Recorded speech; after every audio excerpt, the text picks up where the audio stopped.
America आणि इस्रायलच्या हल्ल्यात इराणचे सर्वोच्च नेते आयतुल्ला अली खामेनी यांचा मृत्यू झाल्याची माहिती समोर आहे. खामेनी यांच्या निधनाने 4 दशकांच्या वादग्रस्त कारकिर्दीचा भयंकर शेवट झाला. खरं तर अली खामेनी हे एक कट्टरतावादी नेते होते.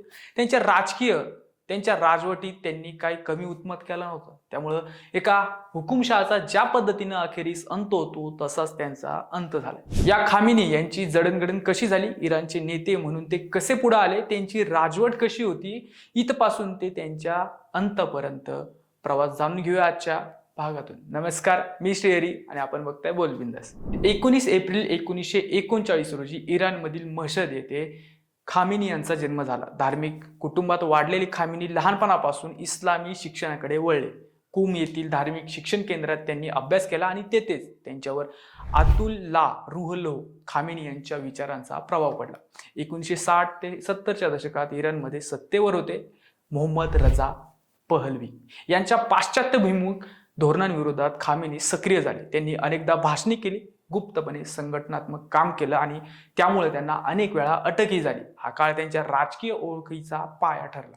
ते केवळ धर्मगुरू नव्हते तर क्रांतिकारक विचारांचे नेते बनत होते.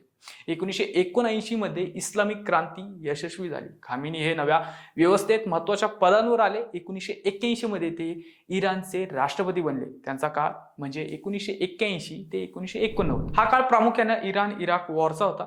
देश युद्धात असतानाही त्यांनी राष्ट्रीय एकात्मता आणि इस्लामी मूल्यांवर भर दिला. 1989 मध्ये आयतुल्ला खामेनी यांच्या निधनानंतर अली खामेनी यांची सर्वोच्च नेते म्हणून निवड झाली. तेव्हापासून मरेपर्यंत ते या पदावर होते. इराणच्या राजकीय रचनेनुसार सर्वोच्च नेत्याकडे लष्करी, न्यायव्यवस्था, राज्य माध्यमे आणि प्रमुख धोरणात्मक निर्णयांचा अंतिम अधिकार असतो. राष्ट्रपती आणि संसद निवडून येतात, पण त्यांच्या निर्णयांवर सर्वोच्च नेत्याचा प्रभाव निर्णायक असतो. खामेनी यांच्या नेतृत्वाखाली धार्मिक कायद्यांवर म्हणजे शरियावर भर कायम ठेवला गेला. माध्यमे आणि राजकीय विरोधकांवर निर्बंध वाढले गेले असे मानवाधिकार संघटनेचा आरोप होता. 2009च्या निवडणुकीनंतरच्या ग्रीन मुव्हमेंट आंदोलनावर कठोर कारवाई झाली. 2022 मध्ये महसा अमिनी प्रकरणानंतर झालेल्या आंदोलनांवरही कठोर दडपशाही करण्यात आली. समर्थकांच्या मते त्यांनी इराणची सार्वभौमता आणि इस्लामी ओळख टिकून ठेवली. टीकाकारांच्या मते ही व्यवस्था अधिक केंद्रीकृत आणि दडपशाहीची बनली.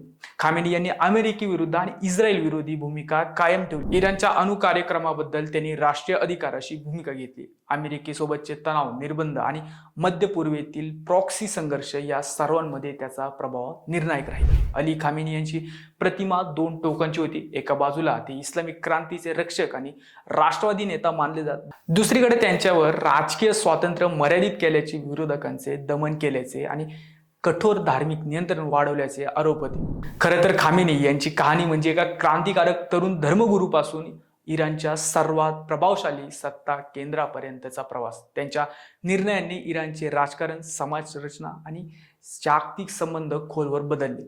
त्यांना मानणारा जसा मोठा वर्ग होता तसा त्यांना विरोध करणाराही वर्ग आहे. त्यामुळे त्यांच्या निधनानंतर इराणमध्ये जसा शोक व्यक्त झाला तसं काही ठिकाणी जल्लोषही झाल्याचं दिसलं. खामेनी हे कट्टर धार्मिक धर्मांध नेते होते.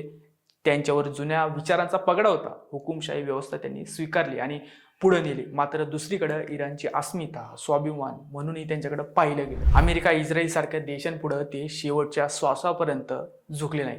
हे देखील तितकंच खरे. हिटलर सारखा हुकुमशहा असो किंवा आणखी कोणताही असा नेता असो, शेवटी अशा नेत्यांचा घात हुकुमशाहीनेच केल्याचा इतिहास आहे. अली खामेनी यांच्या बाबतही वेगळं काही झालं नाही. लोकशाही व्यवस्थेतून निवडून आलेल्या हुकुमशाही प्रवृत्तीच्या डोनाल्ड ट्रम्प आणि इस्रायलच्या बेंजामिन नेतन्याहू यांनीच त्यांचा खात्मा केल्याचं दिसतंय. तुम्हाला काय वाटतं हे कमेंट करून आम्हाला नक्की कळवा. धन्यवाद.